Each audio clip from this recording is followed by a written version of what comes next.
bagiku. Mari kita masuk di dalam doa. Kembali pagi ini kami datang di hadapan Tuhan. Memasuki Advent yang pertama, kami bersama-sama dihantar untuk merenungkan tentang kelahiran bayi itu.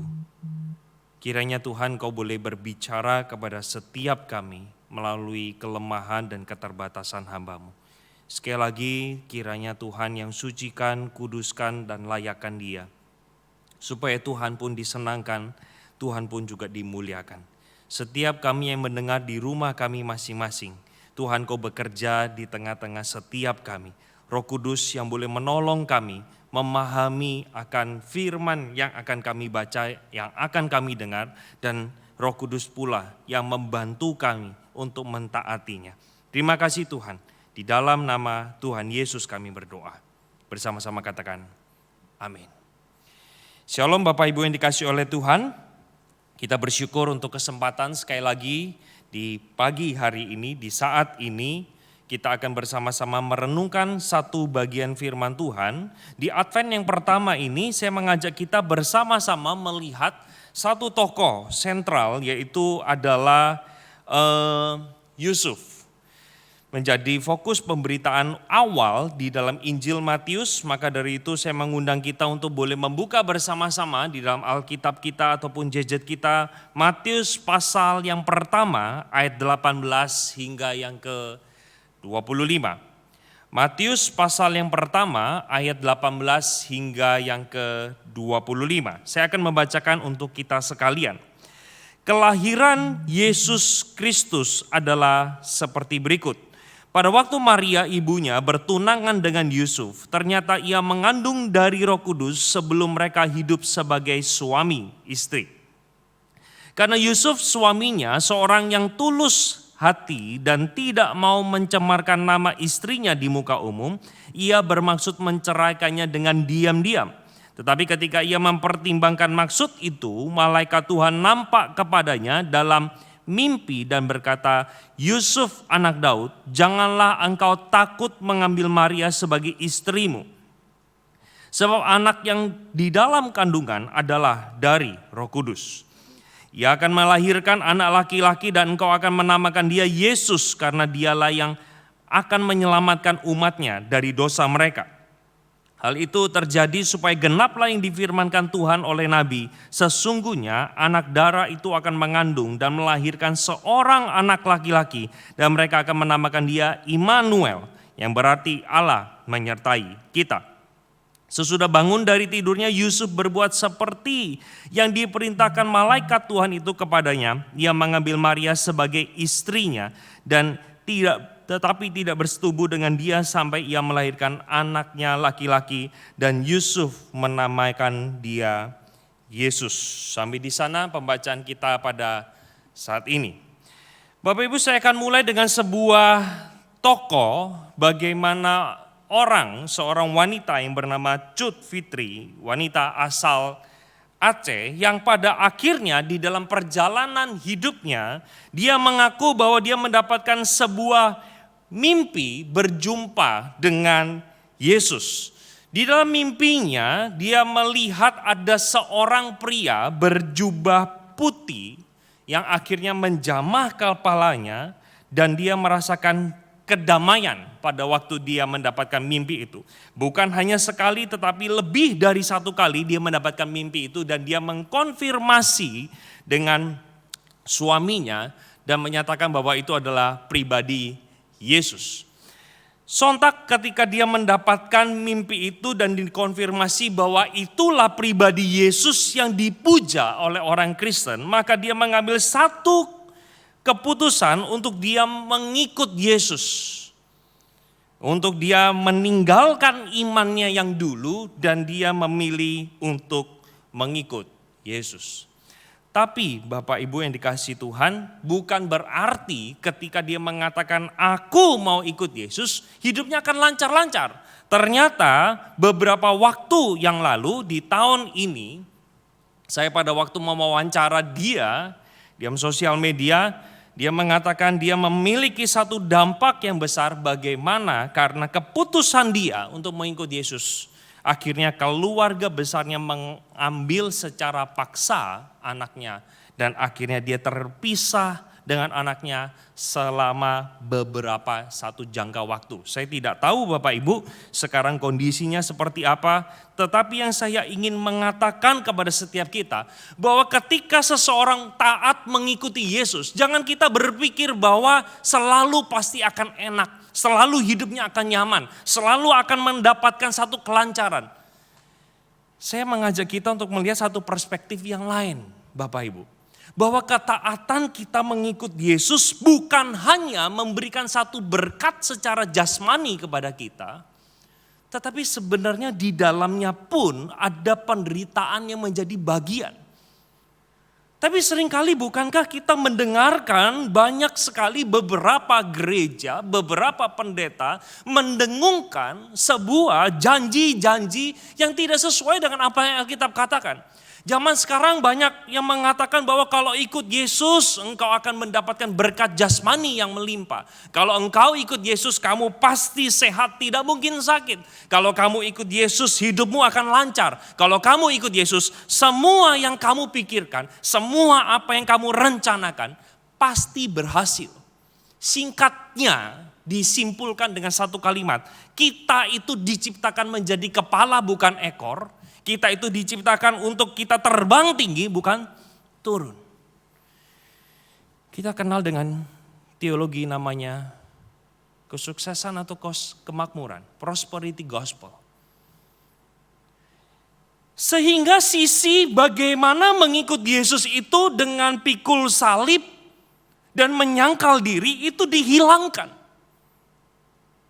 Jadi kalau orang-orang zaman sekarang mendengar beberapa gereja, beberapa pendeta yang mengkhotbahkan hal seperti itu, mereka melihat kekristenan tidak secara utuh.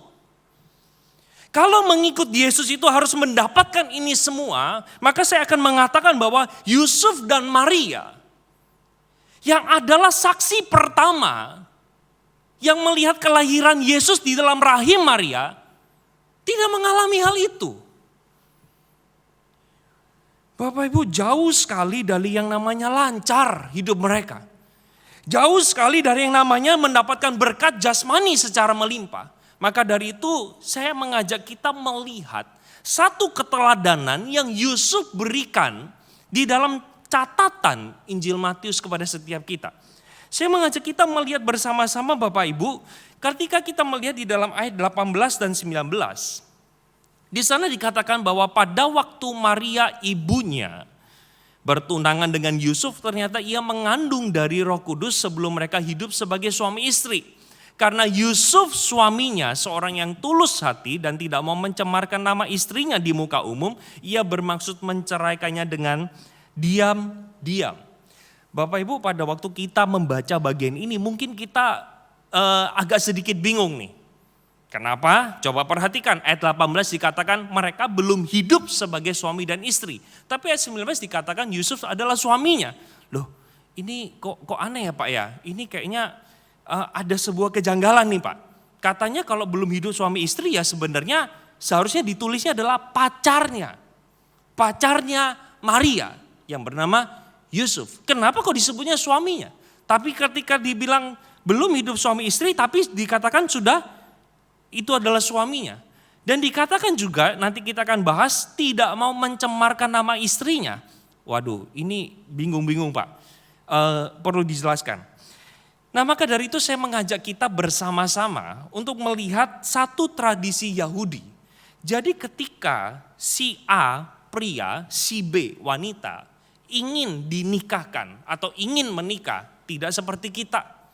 Tidak seperti kita. Rupanya sebenarnya di dalam zaman tradisi Yahudi itu ada 3 tahapan yang harus dilalui sebelum sampai ke dalam gerbang pernikahan. Yang pertama kita akan melihat bahwa ada tahap namanya tahap saling berjanji.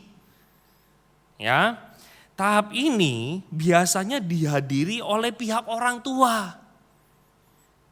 Terkadang pria ini bahkan dikatakan tidak pernah berjumpa dengan wanita tersebut. Jadi ingat-ingat zaman Siti Nurbaya gitu ya. Jadi itu namanya apa ya? Dijodohkan. Ya, saya pikirin kata itu kok nggak ketemu. Dijodohkan, sudah dipilihkan. Sang pria tidak bisa melihat, memilih bunga mana yang saya mau hinggap, enggak bisa. Tapi orang tua yang memilih, begitu ya. Orang tua yang mengambil langkah aktif. Ya, itu saya katakan terkadang pria tidak pernah berjumpa dengan wanitanya. Lalu kapan berjumpanya? Kalau andaikan seperti yang poin kedua yang saya katakan bahwa pria tidak pernah bertemu dengan wanita, lalu dia kapan ketemunya? Jangan-jangan ambil kucing dalam karung. Nah, kita masuk ke dalam tahap yang kedua. Tahap yang kedua itu adalah namanya tahap pertunangan. Di dalam tahapan ini bisa terjadi pembatalan jika salah satu bermasalah. Dan itu ditempuh dengan cara jalan perceraian. Jadi Bapak Ibu, perceraian zaman itu berbeda dengan zaman kita. Kalau di dalam zaman kita, orang suami istri sudah dipersatukan lalu bercerai. Tapi kalau zaman itu, di dalam zaman pertunangan ketika mereka mau pisah saja, itu sudah dikatakan juga perceraian. Jadi bukan hanya pernikahan yang sudah dipersatukan saja berpisah, tetapi pada waktu bertunangan pun itu juga bisa ditempuh dengan jalan perceraian. Nah, ini biasanya berlangsung selama 1 tahun. Pertunangan ini bersifat mengikat dan bahkan orang sekitarnya sudah mencap mereka suami istri, hanya mereka belum berhubungan secara suami istri, berhubungan intim secara suami istri. Jadi Bapak Ibu, kalau di mata masyarakat waktu itu, mereka sudah tahu Maria punyanya Yusuf, Yusuf punyanya Maria. Sesimpel itu. Jadi meskipun di dalam tahap pertunangan, itu mereka semua sudah anggap, oh ini suami istri. Hanya mereka tidak berhubungan secara intim. Bapak Ibu perhatikan di poin pertama, dapat dibatalkan jika salah satu bermasalah. Pertanyaannya masalahnya apa nih? Ini berbicara yang namanya mungkin perselingkuhan atau hamil di luar nikah. Sebelum menikah salah satu ditemukan hamil dan itulah yang dicatat di dalam Alkitab. Di mana ayat 19 mengatakan bahwa Yusuf bermaksud menceraikannya dengan diam-diam. Karena Yusuf menemukan ada sebuah masalah yang dihadapi oleh Maria. Kenapa tiba-tiba perutnya membesar? Begitu. Nah, tahapan yang terakhir tentunya adalah tahap yang namanya menikah. Menjalani kehidupan sebagai suami istri. Kita kembali lagi ke dalam tahap pertunangan karena inilah yang terjadi antara Yusuf dan Maria. Mereka sudah bertunangan, tetapi mereka tidak berhubungan seperti yang dikatakan di dalam ayat 25. Nah rupanya zaman itu Bapak Ibu ketika dia menemukan salah satunya bermasalah, entah yang laki main dengan wanita lain atau yang wanita main dengan laki-laki lain, punya dampak. Pasangannya yang tidak dirugikan berhak untuk menghukum mati mereka yang bermasalah. Catatan terdapat dari Imamat pasal 20. Perhatikan Bapak Ibu. Bila seorang laki-laki berzina dengan istri orang lain, yaitu berzina dengan istri sesamanya manusia, pastilah keduanya dihukum mati. Baik yang laki-laki maupun yang perempuan. Zaman itu Bapak Ibu, laki-laki saja yang adalah orang yang dianggap terpandang karena patriarkal. Itu saja mendapatkan hukuman seperti ini, apalagi kalau wanita yang bermasalah. Sekali lagi Bapak Ibu saya garis bawahi bahwa Yusuf bisa memakai haknya untuk panggil Maria, dibawa ke khalayak umum, untuk pertama dipermalukan karena lihatlah dia. Dia adalah wanita yang sudah mengikat perjanjian denganku, ternyata hamil dan bukan saya yang menghamilinya. Dan saat itulah bisa diteriakan, ayo cari siapa lakinya dan kita hukum rame-rame. Kalau Bapak Ibu membaca atau membuka di dalam Yohanes pasalnya yang ke-8. Di sana orang-orang Farisi mau ingin menjebak Yesus.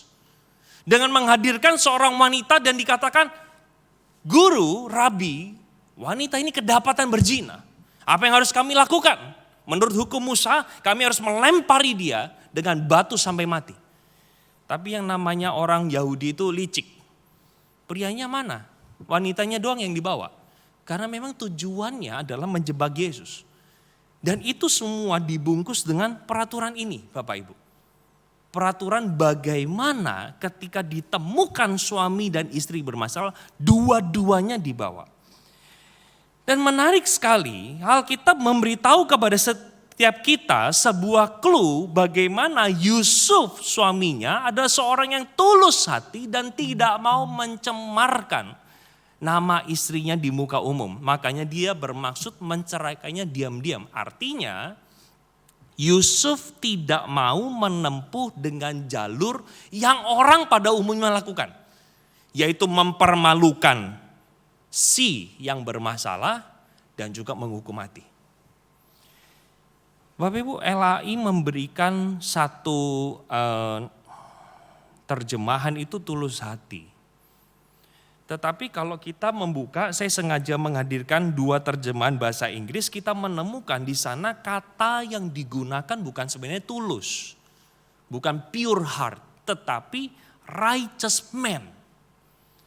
Nah, bahasa Yunani itu menjelaskan kata kebenaran itu ada dua, Bapak Ibu. Satu aletheia, yang satu dikaiosune. Aletheia itu adalah kebenaran ini loh, kebenaran yang absolut. Ya, misalnya bumi itu bulat, nah itu truth, itu aletheia. Misalnya Yesus adalah Tuhan, nah itu aletheia. Tapi bedanya apa sama dikaiosune atau righteous? Righteous begini, righteous itu adalah sebuah kebenaran yang dihidupi.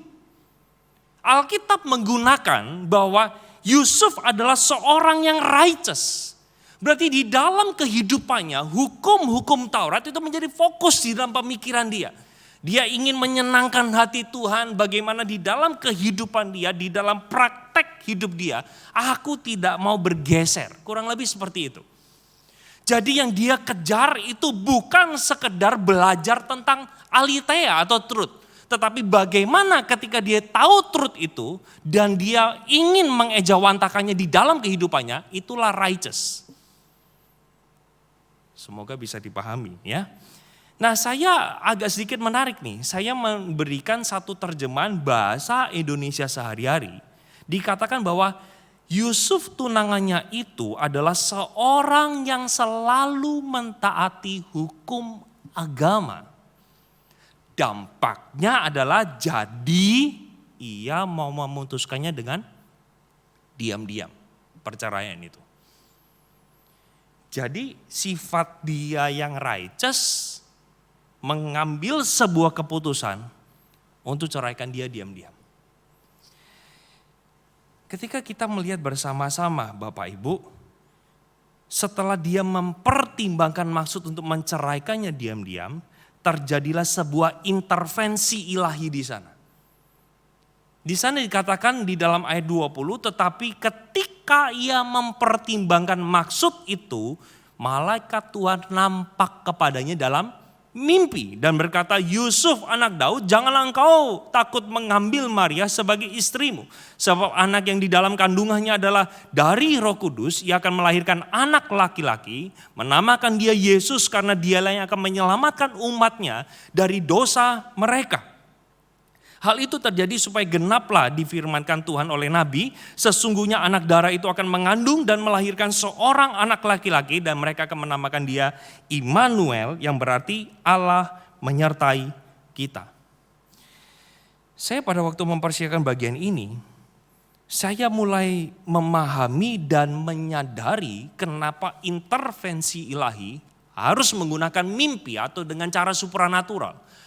Karena dengan cara itulah untuk meyakinkan kepada Yusuf bahwa Maria mengandung itu bukan karena pria lain.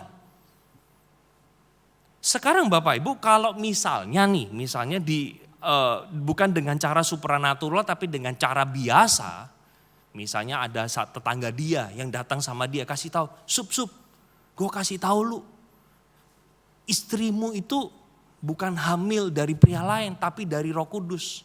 Saya yakin mungkin Yusuf, kamu jangan-jangan bela dia ya. Oh kamu komplotannya, aku gak mau percaya. Bapak Ibu perhatikan, Tuhan menggunakan intervensi ilahi, sebenarnya ini terjadi dulu sama Maria. Lukas pasal pertama dikatakan dulu malaikat berjumpa dulu dengan Maria, baru scene ini terjadi. Sehingga kita bisa melihat bersama-sama bagaimana adanya intervensi ilahi dan Yusuf memilih, karena dikatakan Alkitab, he is the righteous man. Dia memilih untuk, dia tahu ini dari Tuhan, aku mau taat. Aku mau taat. Bapak Ibu mungkin sebagian besar di antara kita tidak menyadari sebenarnya apa kesulitan yang terjadi. Kesulitan yang terjadi atau tantangan yang dihadapi oleh Yusuf. Dan dikatakan di dalam Alkitab ayat 24, sesudah bangun dari tidurnya, Yusuf berbuat seperti yang diperintahkan malaikat Tuhan itu, dan dia mengambil Maria sebagai istrinya, tetapi tidak bersetubuh dengan dia sampai ia melahirkan anaknya yang laki-laki, menamakan dia Yesus. Kita bisa melihat bersama-sama betapa karena Yusuf adalah orang yang taat, dia memilih untuk mengambil Maria dan menuruti apa kata malaikat. Apa yang diperintahkan Tuhan, karena dia adalah seorang yang benar, dia melakukannya. Persis apa yang malaikat itu katakan. Tapi sekali lagi seperti yang tadi saya katakan kepada setiap kita. Kita tidak tahu seberapa sulitnya ketika Yusuf mengatakan ya terhadap apa yang malaikat berikan. Bapak Ibu, ketaatan Yusuf di dalam mengikuti perintah Tuhan memberikan sebuah dampak dalam hidupnya. Paling tidak yang pertama, dia disalah mengerti orang lain karena dianggap sebagai calon suami yang bodoh sekali. Sekarang begini Bapak Ibu, saya ajak kita untuk masuk ke dalam dunia atau pikiran dari Yusuf zaman itu. Selama 400 tahun, Allah tidak pernah berbicara kepada siapapun dan dengan cara apapun. Tidak pernah. Itu sebabnya dari kitab Maleaki menuju ke dalam perjanjian baru ada 400 tahun kegelapan di mana Allah tidak memberitakan firman kepada siapapun dan lewat nabi apapun. Sekarang tiba-tiba dia menemukan ada seorang wanita, bukan apa-apa, bukan orang terkenal, bukan orang besar. Tiba-tiba mengatakan begini, Sup, ini anak bukan anak dari pria lain. Ini anak adalah dari Roh Kudus. Yusuf mulai pikir-pikir, gak masuk akal alasanmu, kuceraikan saja dirimu. Tapi malaikat mengatakan tidak, jangan ambil dia sebagai istri. Tapi sekarang begini pertanyaannya, bagaimana Yusuf dan Maria menjelaskan kepada orang-orang yang ada di lingkungan sekitarnya? Ini menjadi sebuah PR yang besar Bapak Ibu. Kalau kehamilan baru 1 bulan masih bisa disembunyikan. 2 bulan bisa, 3 bulan. Tapi kalau sudah 4 bulan itu perut maju ke depan tapi badannya tetap. Ketika mungkin orang banyak mengatakan, loh kok perutnya sudah berbeda. Pikiran mereka awal adalah apa? Wah, ini pasangan calon yang menikah, yang lagi bertunangan, si Yusufnya gak bisa tahan diri. Tapi mungkin mereka mulai bergosip, bukan, gue dengar katanya itu bukan Yusuf yang main, tetapi Maria yang main dengan orang lain.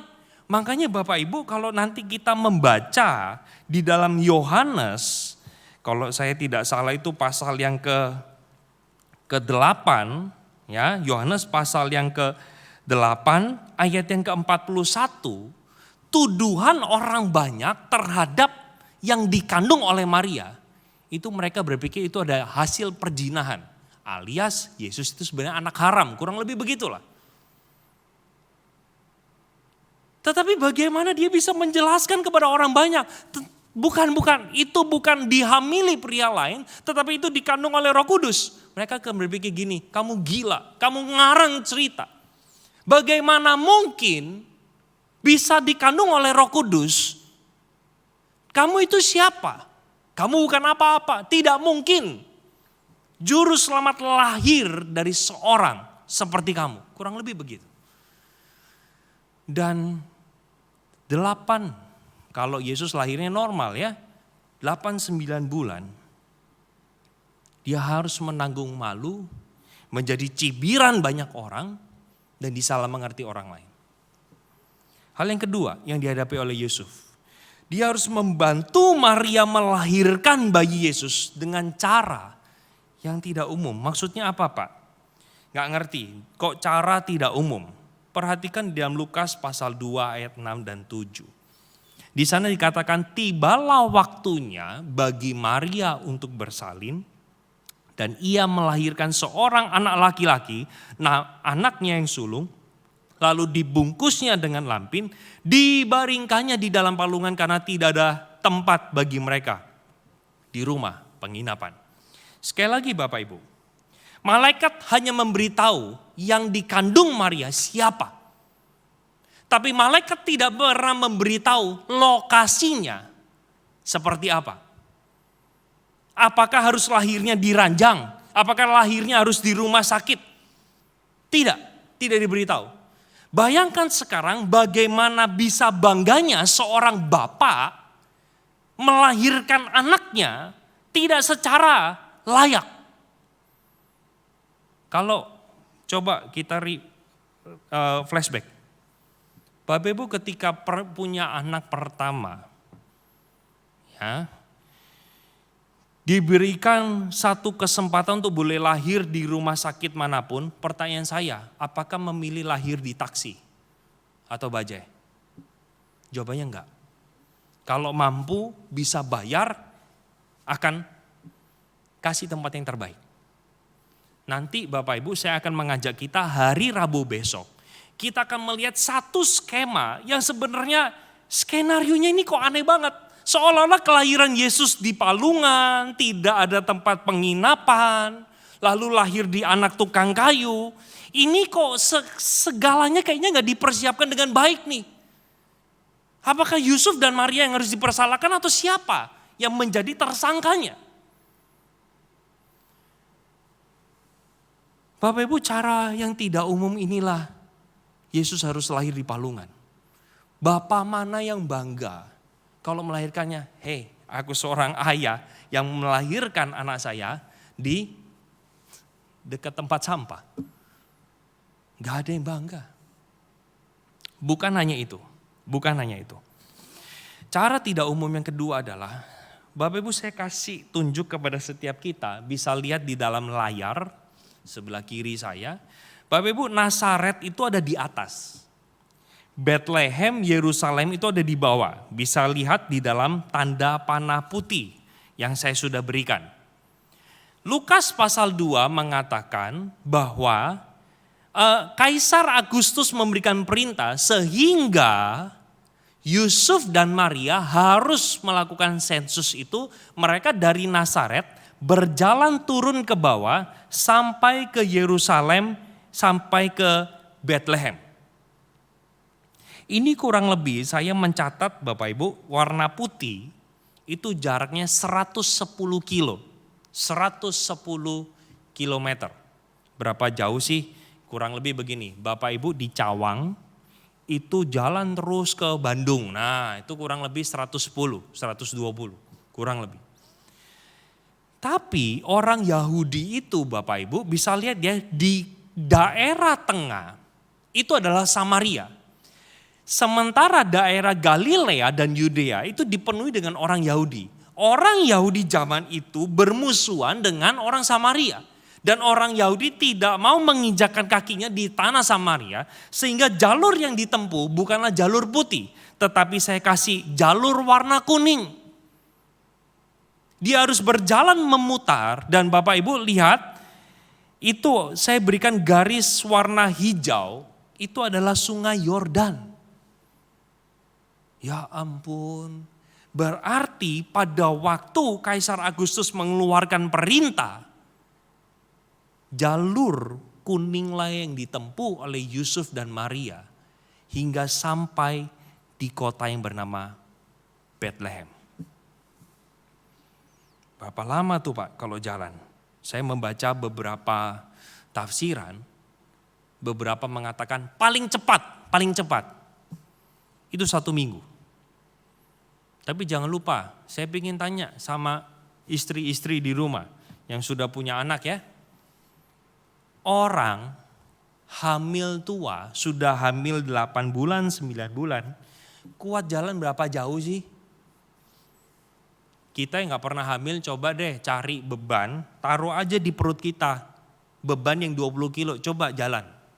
Jalan berapa lama kita kuat?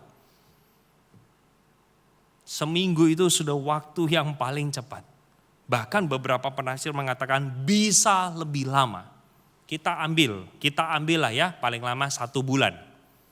Berarti perjalanan dari Nazaret menuju ke Bethlehem, kalau Yesus lahirnya 9 bulan, berarti perjalanan menempuh 1 bulan kurang lebih kehamilannya 8 bulan. Itu sudah hamil besar, sudah siap melahirkan. Dalam kondisi seperti itu, bisakah Yusuf memberikan pertanyaan-pertanyaan? Kenapa sih Tuhan gak mau tunda sensusnya? Tundalah 1 bulan lagi sampai Yesus lahir. Apa sih sulitnya? Bisa gak muncul pertanyaan lagi? Kenapa ribet banget sih mau melahirkan Yesus? Sampai tempat penginapan gak ada. Bisa gak sebagai seorang ayah Yusuf bertanya, katanya ini adalah Tuhan. Katanya ini adalah juru selamat. Masakan Bapa Yahweh tidak bisa menyediakan 1 tempat kosong saja bagi Yesus lahir dengan cara yang layak. Bapak Ibu coba saya ajak kita berpikir sejenak. Bapak Ibu kalau menjadi Yusuf dan Maria tahu bahwa ini Immanuel, tempat apa yang kita akan sediakan? Penyambutan seperti apa yang kita akan persiapkan? Kita sudah mulai mikir macam-macam bukan? Mau ngundang siapa? Mau family siapa untuk datang merayakan Immanuel lahir? Semua itu di luar rencana.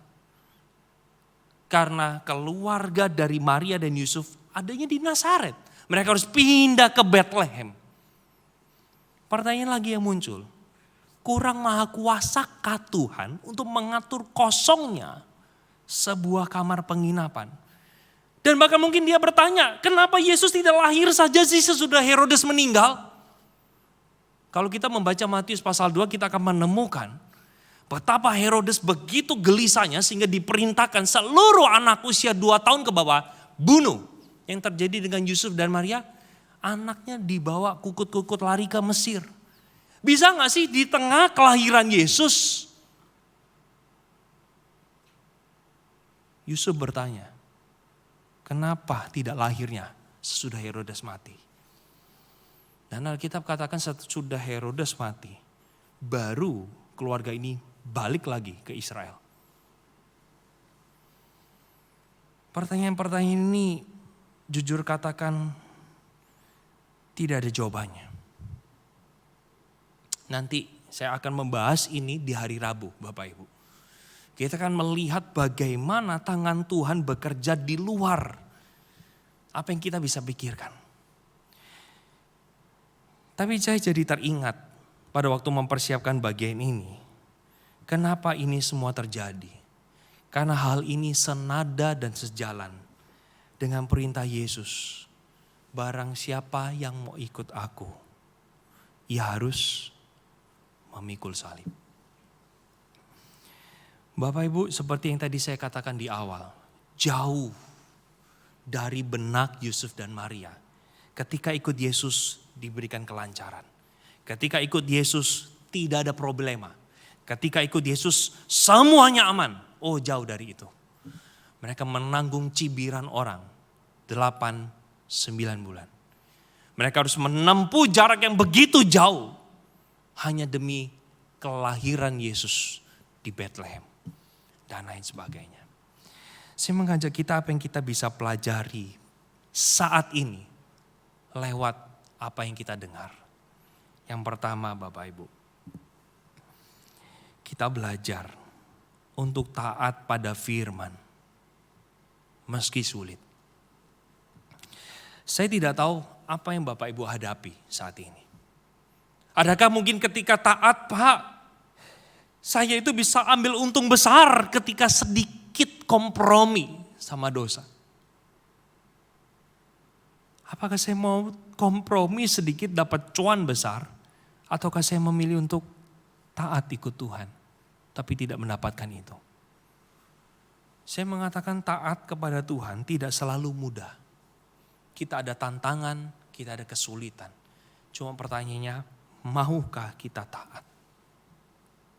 Yang kedua dan yang terakhir, mari kita belajar percaya pada pimpinan Tuhan. Seringkali kita mengatakan bahwa taat sama Tuhan itu pasti buntung. Bukan untung, buntung. Tapi itu kan benak kita.